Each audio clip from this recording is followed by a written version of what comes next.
everybody. I brought a friend of yours, Brett Baer. He's here. Brett, how you doing? How are you? What will make a success of this summit today? I can't tell you that. I don't know. It's there's nothing set in stone. I want certain things. I want to see a ceasefire. This is not to do with Europe. Europe's not telling me what to do. But they're going to be involved in the process, obviously, as will Zelensky. But I want to see a ceasefire rapidly. I don't know if it's going to be today, but I'm not going to be happy if it's not today. Everyone said it can't be today, but I'm just saying I want the killing to stop. I'm in this to stop the killing. You know, we're not putting up any money. We're making money. They're buying our weapons, and we're sending them to NATO, and NATO's sending us big, beautiful checks. But that I don't care about that. I care about it was a big factor when Biden spent $350 billion and got nothing. But what I do care about is they lost last week 7,011 people were lost, almost all soldiers. 36 people in a town which got hit by a missile, but over 7,000 soldiers. It's crazy.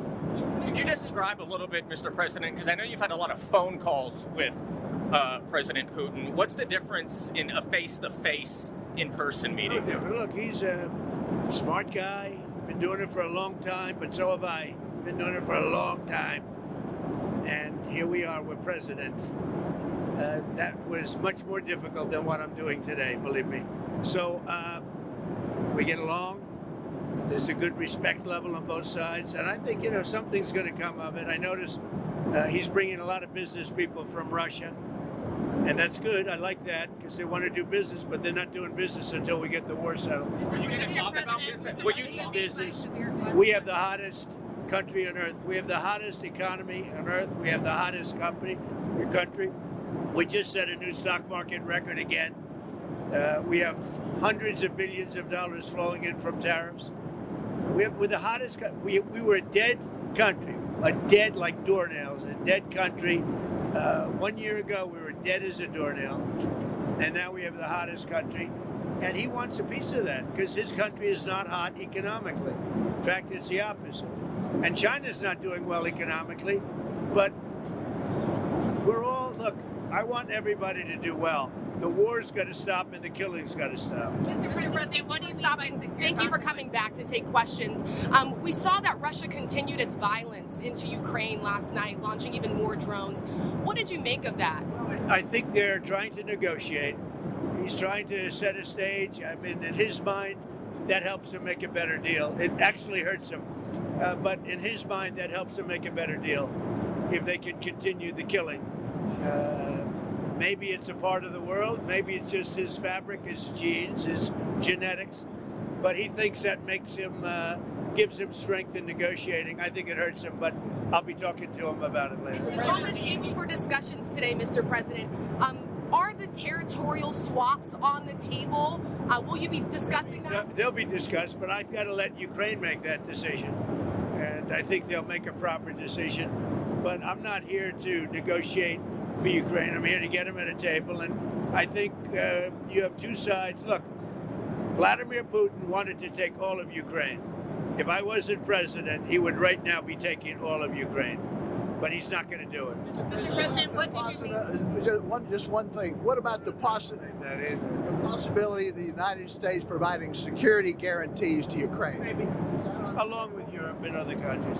Not in the form of NATO, because that's not going to, there are certain things that aren't going to happen. But, along with Europe, there's a possibility of that. Mr. President, you mentioned the number of business people that President Putin is bringing along.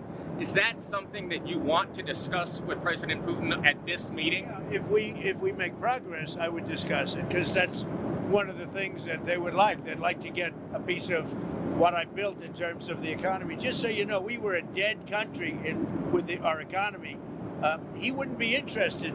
He wouldn't have been interested a year ago with the Biden economy. But he is interested in the Trump economy because wait till you see when those factories start opening up. We have hundreds of factories all over the country, and that includes auto factories, AI factories, and every other. They're all coming in because they want to beat the tariffs. Because if they open here, they don't have to pay tariffs. If they don't open here, they have to pay, in some cases, 200%, 300%. I haven't even set some of the tariffs yet. I'll be setting tariffs next week and the week after on steel and on, I would say, chips. Mr. President. Chips and semiconductors we'll be setting sometime next week after. What are you looking at? What rate? I'm going to have a rate that is going to be lower at the beginning. Then that gives them a chance to come in and build, and very high after a certain period of time. And if they don't build here, they have to pay a very high tariff, which doesn't work, so they'll come and build. Mr. President, hi. You had said earlier. I didn't see you over there. Isn't he a gentleman? He's helping me out. He's a very nice. He's one of the few nice ones, actually. You had said earlier this week that Putin would face severe consequences if you get the sense from him that he's not interested. What do you mean by that? Economically severe. Yes, it will be very severe.